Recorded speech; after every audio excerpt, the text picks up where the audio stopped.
चुनावी नगर परिषद इलाके में इन दिनों चुनाव अपने चरम पर है। लगातार लोग यहां पर मौजूद हो चुके हैं।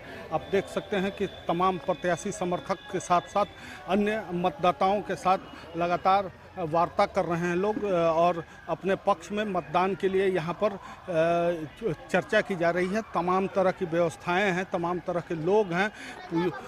साथ ही साथ अपने अपने वार्ड इलाके में किस तरह से चुनाव की तैयारी है, किस तरह से चुनाव का बिगुल है। साथ ही साथ चुनाव प्रचार अभियान अब अपने चरम पर है। लोग लगातार एक दूसरे से संपर्क कर रहे हैं, लगातार लोग बातचीत कर रहे हैं, लगातार लोग संपर्क स्थापित करने के साथ साथ अब वोटर्स से लेकर के आम लोगों से बात कर रहे हैं।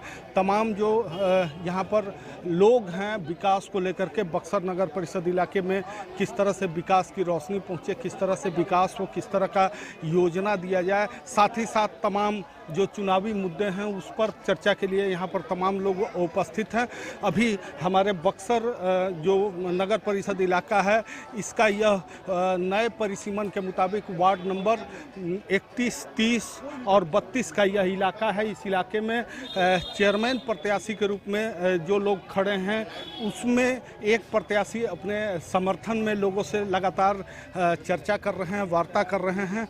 साथ ही साथ अन्य जो लोगों की स्थिति है, जो लोगों के साथ चर्चा का विषय है उसमें लोग लगातार चर्चा कर रहे हैं। आप देख सकते हैं कि एक दूसरे वोटर से और आम लोगों से मुलाकात के साथ में ये एक दौर चल रहा है। बक्सर नगर परिषद इलाके में लगातार चर्चा का जो कार्यक्रम चल रहा था, इस कार्यक्रम के दौरान में अभी तमाम जो लोग हैं, प्रत्याशी हैं, वो अपने वोटरों से किस तरह से मिल रहे हैं, वोटरों के बीच में पहुंच करके वोटर से लगातार संपर्क स्थापित कर वोटर से बातचीत कर रहे हैं, वोटर्स की समस्या भी सुन रहे हैं।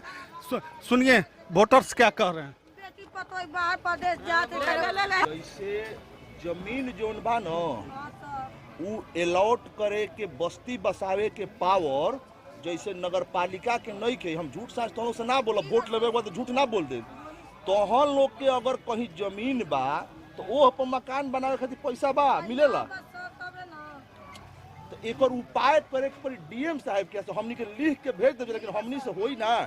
मान आदमी झूठ बोल दे, कल कहे भाई हमके ना बोल का।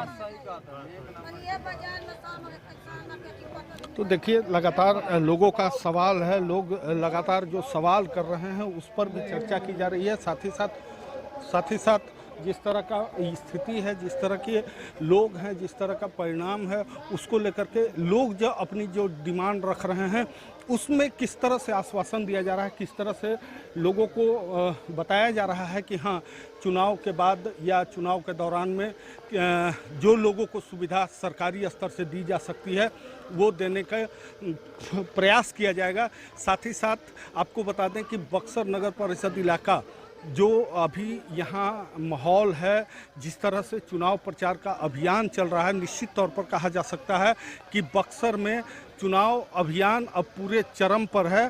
साथ ही साथ लगातार चर्चा की जा रही है। चलते चलते कार्यक्रम में हम बात करने का प्रयास करेंगे। सर, जनता को क्या संदेश देंगे बक्सर नगर परिषद के इलाके?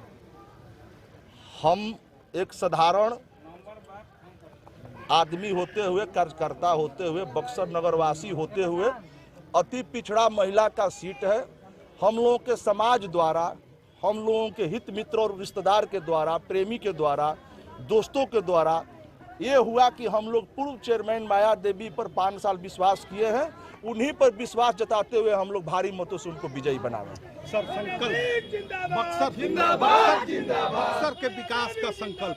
पिछले 15 सालों में बक्सर का विकास बहुत हुआ, क्या बाकी रह गया, उसके लिए कौन सा प्रयास है? जैसे जो भी दलित बस्ती में काम रह गया हो या जो नया बस्ती जुड़ा हुआ है, जो नया बस्ती जुड़ गया है उसमें अब विकास और ज़्यादा करने की ज़रूरत है।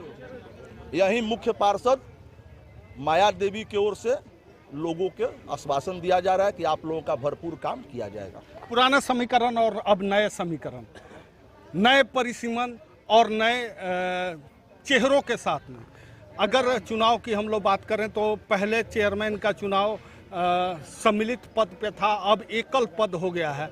एकल पद होने के बाद बक्सर के लिए खासकर अध्यात्म की नगरी रही है, अहिल्या का उद्धार स्थली रहा है। ऐसे जगहों के विकास को लेकर के नया परिसीमन में क्या तैयारी की जाएगी? नगर परिषद घोषणा क्या हो?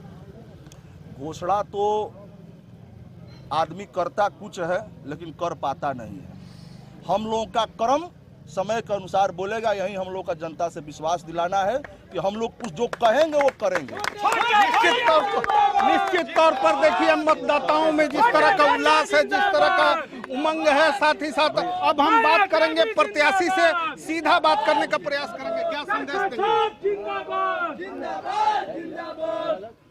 क्या संदेश देंगे? बस लोगों को संदेश दे।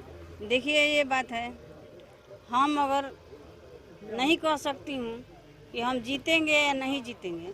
पिछले बार पार्षद लोग वोटिंग किए थे तो हम जीते थे, अब की बार सीधे जनता लोग चुनेगी तो हम जीतेंगे। जनता का आशीर्वाद मिलेगा तो जरूर विजय मिलेगी। जी, आशीर्वाद के ऊपर है जी। तो निश्चित तौर पर देखिए लोगों में उल्लास के साथ में जिस तरह से भावुक होकर के प्रत्याशी अभी लगातार मांग रही हैं लोगों से वोट, साथ ही साथ यह भी उनका संकल्प है कि बक्सर में निश्चित तौर पर पुनः एक बार नई सरकार बनाने का प्रयास करेंगे। जिंदाबाद जिंदाबाद, बातों में नहीं आना है, बक्सर की ये गांधी है। तो चलते चलते कार्यक्रम के दौरान आपने देखा कि कैसे प्रत्याशी उत्साहित हैं, लगातार लोगों से वोट मांग रहे हैं। चलेंगे, देखेंगे, समझेंगे दूसरे इलाकों का कि क्या है हाल और मिजाज, किस तरह से चुनावी तापमान अपने चरम पे बक्सर में पहुंचा हुआ है। बबलू उपाध्याय, कशिश न्यूज।